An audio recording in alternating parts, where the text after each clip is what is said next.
Ça y est, c'est fini. Après ces quelques jours de repos dont je me suis permis, c'est bientôt la fin de l'été et il est temps de retourner sur les marchés. Et donc, je voulais vous faire part de mon ressenti concernant notamment le CAC 40 et ce qui pourrait advenir au cours de cet automne 2025 avec ces dernières nouveautés, notamment l'annonce de la Fed qui a baissé ses taux de 0,25%. Qu'en est-il des valeurs du CAC 40? Comment elles vont réagir?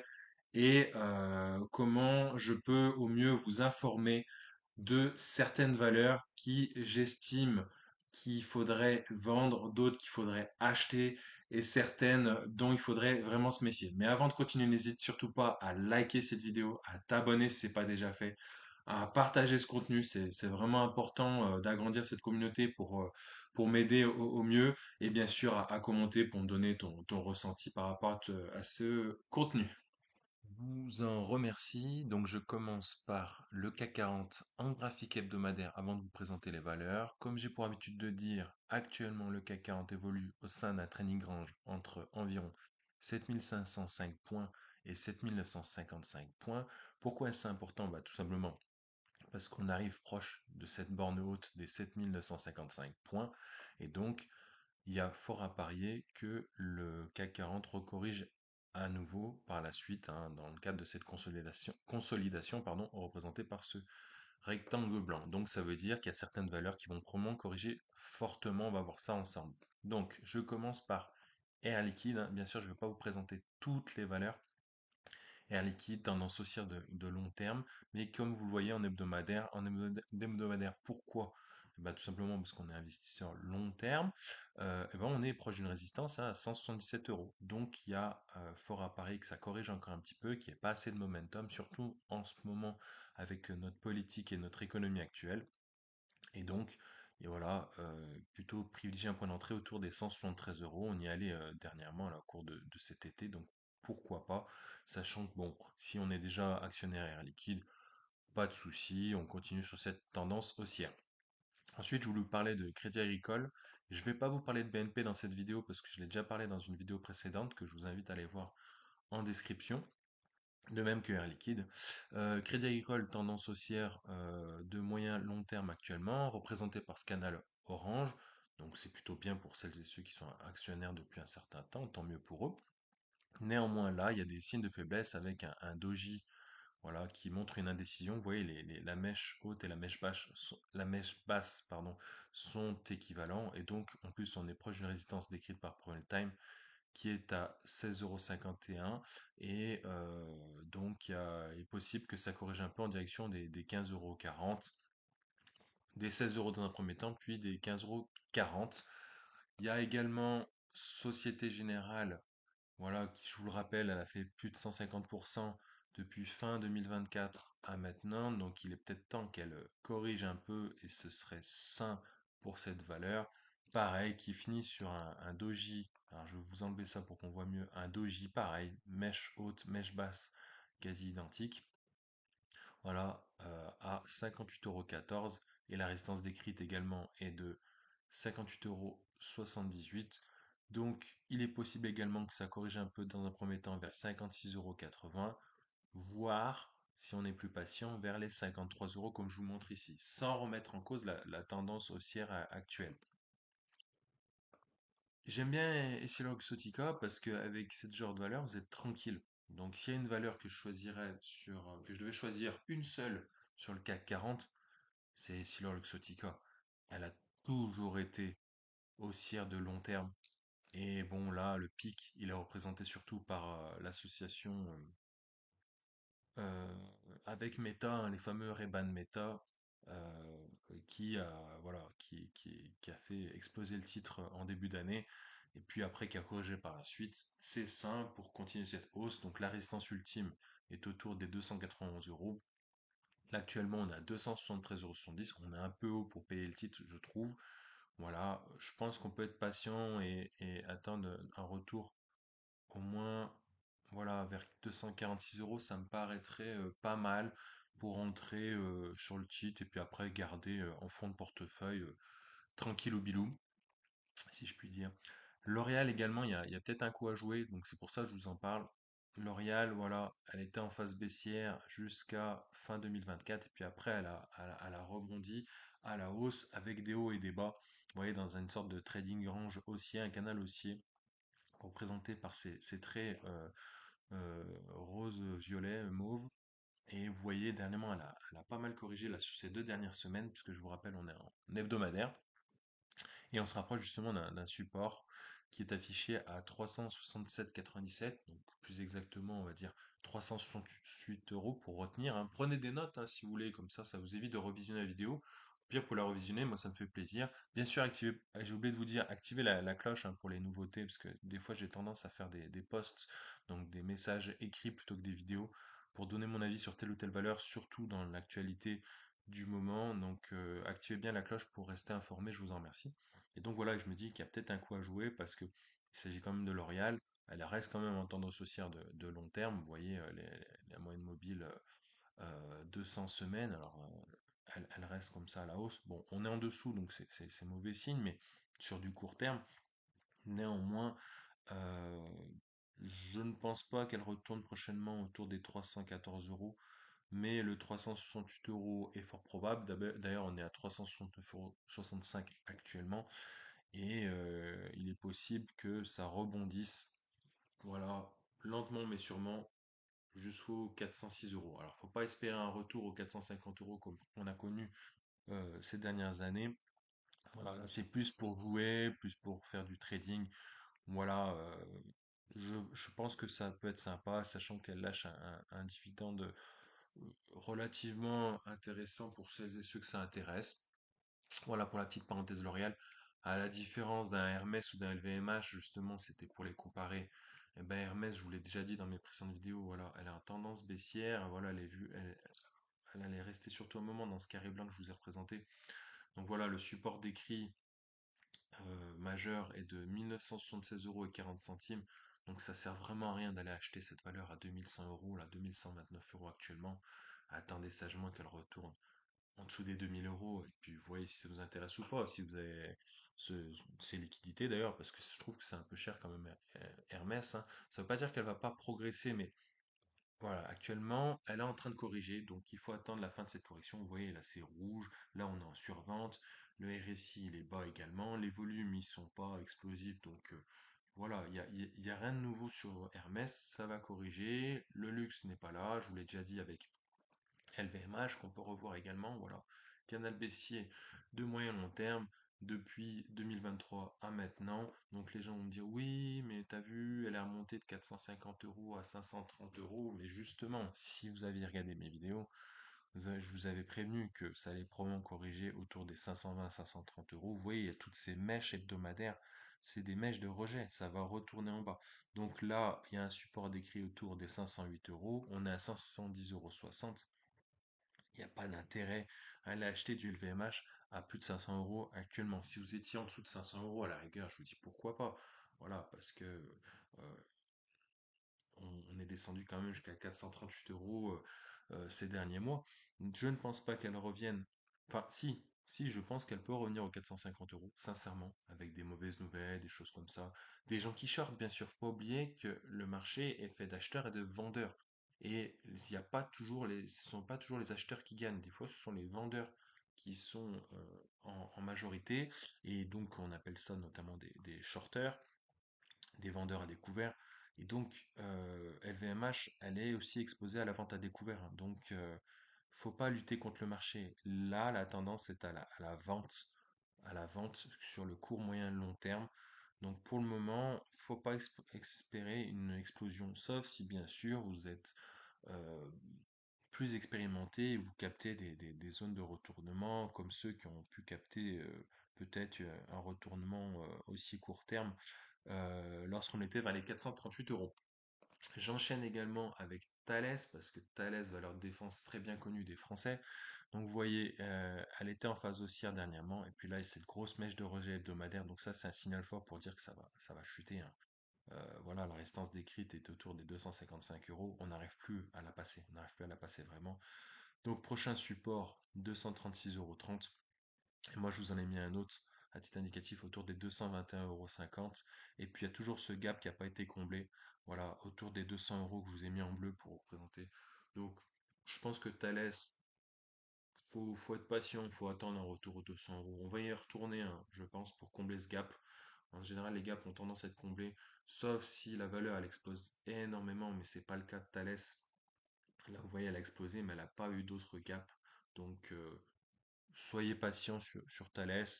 Quitte à, si vous avez fait une plus-value, bah, peut-être vendez-la et puis attendez de la racheter au plus bas pour faire un peu du trading, histoire de préserver un peu vos bénéfices. On peut la comparer également à Safran. Safran, vous voyez, c'est pas du tout la même histoire, hein. Voilà, c'est une valeur plutôt sûre, un peu comme Essilor ou Sotica, qui, voilà, est en train de caler un peu sur cette résistance à autour des 293,60 €. J'avais mis d'autres résistances, voilà, 295 € et 310 €. Mais là, on est en train de caler, donc on pourrait prendre des bénéfices sur Safran, si celles et ceux qui en veulent pour espérer bah, voilà, retourner autour des 257, 260 € et repartir de plus belle, hein. C'est ça, hein, une valeur, elle corrige forcément une valeur, ça monte jamais en ligne droite. Donc même des Nvidia, ça corrige. Donc voilà, c'est sain pour Safran. Et comme je vous ai dit, il y a des acheteurs et des vendeurs. Quand il n'y a plus assez d'acheteurs, eh ben, ça vend pour justement retrouver de nouveaux acheteurs qui estiment justement que la valeur elle est haute actuellement. Pareil, effectivement, le marché estime que la valeur elle est haute actuellement, c'est pour ça qu'on stagne. Et donc, il faut trouver de nouveaux acheteurs. Les nouveaux acheteurs sont en général proches des supports, comme je viens de vous le décrire. Je voulais vous parler également de Schneider Electric. Prudence sur Schneider Electric. Et je connais des gens qui m'ont dit, ouais, je viens d'acheter Schneider Electric parce qu'il y a de très bons fondamentaux. Oui, ils ont pas tort. Néanmoins, voilà, niveau graphique hebdomadaire, donc long terme, on bute sur la résistance des 232,09 €. On est à 231,10 € actuellement. Voilà, donc avec toujours ce doji, donc comme la plupart des valeurs, je vous ai dit, donc l'indécision. Et en général, quand c'est indécis comme ça, il n'y a pas d'élément pour un momentum pour que ça aille retourner au plus haut sur ces valeurs que je vous ai décrites, notamment chez l'électrique. Et donc, bah, attendre sagement un retour aux 213,69 €. Je vous ai dit, le CAC 40, il faudra pareil qui recorrige, qui retourne en direction de sa borne inférieure autour des 7 505 € que je vous ai dit. Donc voilà, patience sur des valeurs comme chez l'électrique, quitte à vendre et à reprendre, hein. C'est du trading, hein, c'est le marché, il est comme ça, hein. C'est pas nous qui avons monté les règles, hein. Il est ainsi fait. Donc il faut suivre les mouvements haussiers et baissiers pour justement ne pas se faire avoir par le marché. Si je la compare bien sûr à son rival, le grand, bah, le grand pareil. Le grand qui oscille entre 85 € à peu près, et maintenant elle a explosé, elle a 140,10 € actuellement, en pleine phase 2 de Stan Weinstein. Voilà, donc elle est en force, mais même elle, elle a un doji d'indécision, même elle a un doji d'indécision, alors qu'elle est forte. Là, je vous dirais pas forcément de vendre du Legrand, parce que si vous l'avez acheté autour des 100 €, bah, c'est jackpot pour vous. Vous avez fait 40% de plus-value. Néanmoins, celles et ceux qui souhaiteraient rentrer sur du Legrand actuellement, eh ben, patience, patience, et je vous mets même un support qui n'est pas affiché. Je vous le mets, voilà, à peu près vers les 127 €. Il y a un premier support euh, qui pourrait être intéressant pour entrer sur Legrand. Je voulais parler également de Vinci, même chose que Schneider Electric. Des gens sont rentrés dessus pour les fondamentaux. Effectivement, c'est une grosse boîte, hein. Vinci, elle me plaît beaucoup. Néanmoins, vous avez vu, elle a bien corrigé la fin août, sur la dernière semaine d'août. Voilà, grosso modo entre 130 € et 115 €. Donc là actuellement, voilà, le but contre la résistance décrite par ProVeltime à 118,75 €, donc grosso modo 119 €. Ben, on peut attendre sagement un retour aux 114 €, enfin 112 € exactement. Ça m'étonnerait pas. Voilà, c'est la fin de l'été. On n'est pas encore sur le rallye haussier de fin d'année. Voilà, comme je vous dis, la tendance actuelle, elle va être plutôt à la baisse sur ces prochains jours, prochaines semaines. Donc, quoi de mieux de regarder les vidéos de Metadoc pour essayer de mieux se placer sur ces valeurs connues du CAC 40. Je la compare également à Eiffage, c'est pour ça que je vous l'ai mis en liste. Eiffage ne fait pas partie du CAC 40, elle fait exactement partie du SBF 120, il me semble. Et pareil, vous avez vu, elle a pas mal corrigé dernièrement. Et donc, pareil, elle bute sur la résistance des 112,95 €, donc pour faire simple, 113 €. Eh bien, on peut attendre un retour aux 104 €. pour voilà, pour rentrer sur le titre. Alors bien sûr, hein, quand on regarde, on se dit tiens, les poches de liquidité, peut-être qu'elles sont pas mal ici. Mais voilà, là c'est moins probable, hein. Là, faut jouer sur les probabilités. Donc c'est à ça que ça sert l'analyse graphique, c'est une histoire de probabilité, c'est une histoire d'interprétation également. Donc bien sûr, je peux me tromper en vous décrivant tout ça. Néanmoins, je pense qu'il est plus probable un retour vers dans un premier temps vers 108, 109 euros, puis vers 104 euros. Pour faire très simple, hein, là le message, c'est de vous vulgariser la bourse pour, voilà, pour vous y intéresser. Comme je le fais, moi, pour moi, ça me passionne énormément et ça me permet justement de m'enrichir, hein, tout simplement, de découvrir d'autres choses que la médecine. Et puis voilà, il y a des gens qui se font de l'argent sur les marchés financiers et je vois pas pourquoi nous, on pourrait pas s'en faire. Mais il suffit d'être un minimum intéressé, un minimum motivé, à avoir du temps bien sûr, d'avoir un petit peu d'épargne. C'est sûr que si on n'a pas d'épargne, eh ben, on n'a pas à aller en bourse, hein. Il faut d'abord constituer une épargne, c'est pas il faut d'abord s'assurer de vivre correctement avant de s'intéresser à des domaines tels la bourse, surtout quand on est novice. Et j'ai décidé de vous parler d'autres valeurs, donc il y a, voilà, actuelle, Mexedia, comme vous l'aurez constaté, elle a 43 euros. Elle ne bouge plus depuis un moment. Voilà. J'espère que celles qui étaient dessus ont su sortir à temps parce que voilà, l'autorité des marchés financiers, c'est important de savoir que voilà, d'être au courant qu'il y a des valeurs qui peuvent être très dangereuses, encore plus que les valeurs que je vous ai citées dernièrement, parce qu'en fait, voilà, quand elle cotait à 1 euro fin mai 2025 et qui explose jusqu'à 80 euros, eh bien, voilà, on peut se dire, est-ce que c'est la pépite? Peut-être, mais en fait, souvent, ça peut faire l'objet de certaines arnaques. Et donc, peut-être que certains d'entre vous se sont fait avoir, je ne vous le souhaite pas. Donc, voilà, l'AMF, donc l'autorité des marchés financiers, a décidé tout simplement de suspendre cette valeur pour protéger les actionnaires et notamment les petits porteurs tels que nous parce qu'il y a eu clairement magouille, hein, pour faire très simple. Et voilà, ce qu'ils appellent le pump and dump. Le pump and dump, eh ben, c'est des gens sur les réseaux qui ont fait la promotion de Mexedia en disant allez-y, ça monte. Et puis effectivement, ça monte un peu comme la pyramide de Ponzi. En fait, on vous fait croire que vous avez gagné plein d'argent. Et puis en fait, ce sont eux tout simplement qui l'ont acheté à 1 euro et qui, eux, bah, sont grassement enrichis grâce à nous. Et voilà, ça a fait monter le titre artificiellement et puis ça a pas mal corrigé. Et face à ces manipulations boursières illégales, on va dire, eh bien, l'autorité des marchés, enfin, nous surtout, l'autorité des marchés a décidé de bloquer ce genre de valeurs. Donc, c'est pour ça que je vous préfère vous parler des valeurs de CAC 40 plutôt que des petites valeurs à titre des penny stocks. C'est sincèrement, il vaut mieux jouer au loto ou aller au casino où vous en prendrez plus de plaisir et puis ce sera moins dangereux pour vous. Média Technologie, est-ce qu'elle fait partie de la même catégorie que Mexedia?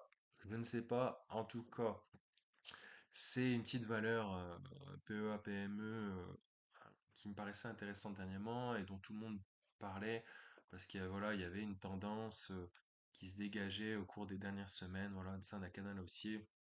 Voilà, il y a la moyenne mobile 30 semaines, on est en train de passer au-dessus, donc on se dit peut-être qu'il se passe quelque chose. Est-ce qu'on est en train de rentrer dans la fameuse phase 2 de Stan Weinstein? Est-ce qu'il y a un coup à faire, etc. Sachant que bah, là, les résultats ne sont pas affichés, mais je vous en mets une ici, et puis je vous en mets une là, voilà, et même une ben, ici, autour des 3,50. Et excusez-moi pour la couleur, parce que c'était configuré au support. Voilà, plus, pour être plus juste. Donc les gens vont se dire, ouais, mais la valeur, elle a 3,10 €, c'est bien, on peut viser les 4,85. Non, pas du tout, justement. Là, je vous ai mis en hebdomadaire, mais si on se classe, enfin, on se met en journalier, voilà, elle a corrigé. Et donc, effectivement, voilà, des gens avaient capté un peu une sorte de canal comme ça pour illustrer, hein. Je prends 2 secondes pour vous, voilà, à peu près, hein. Voilà, excusez-moi pour l'imprécision, mais c'est vraiment pour aller vite et vous donner l'idée. Voilà, donc en fait, bah, là, elle est en train de corriger. Donc là, personnellement, je m'y intéresserai pas. J'attendrai de retourner autour des 2,60 € de support pour voir éventuellement s'il n'y a pas un coup à jouer, du trading spéculatif pour aller gratter un peu quelques bénéfices. Néanmoins, ça reste risqué. C'est pour ça que je vous en parle dans cette vidéo après les valeurs du CAC 40. Vous voyez que le discours que j'ai en ce moment est différent des valeurs du CAC 40. Nanobiotics. Nanobiotics, là, je suis obligé de vous en parler, donc là, soyez attentifs, parce que c'est, je vais pas dire c'est un cas d'école, mais presque.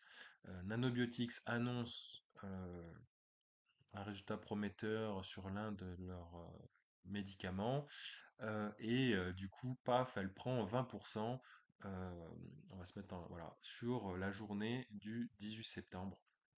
Et donc là, les gens se jettent dessus en disant c'est la pépite, elle va nous faire comme Mexedia, c'est génial et tout, et en plus elle a cassé la résistance des 9,70 €, c'est génial.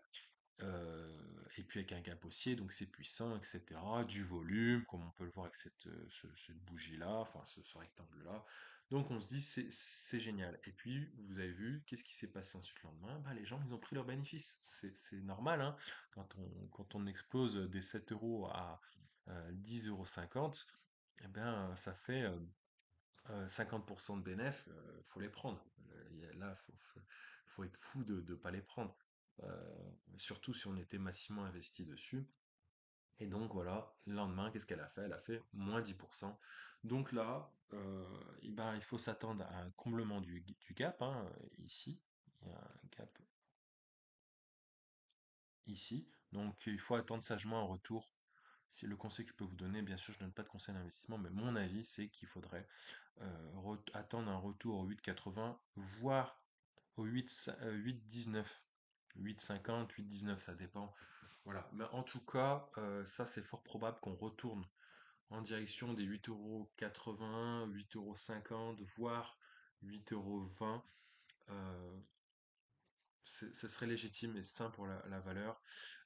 Après, si les résultats ils sont vraiment bons, si vraiment la société on va dire, développe de bons fondamentaux, oui, je pense que théoriquement, on pourrait continuer cette phase de hausse, sachant que si on se remet en hebdomadaire, voilà, elle a cassé cette résistance d'attente 2023, donc c'est quand même un fort signal. Après, elle revient de loin, hein, mais en tout cas, voilà, elle a déjà testé une première fois. Vous avez vu ici, ça avait été testé. Donc voilà, on peut s'attendre de manière saine.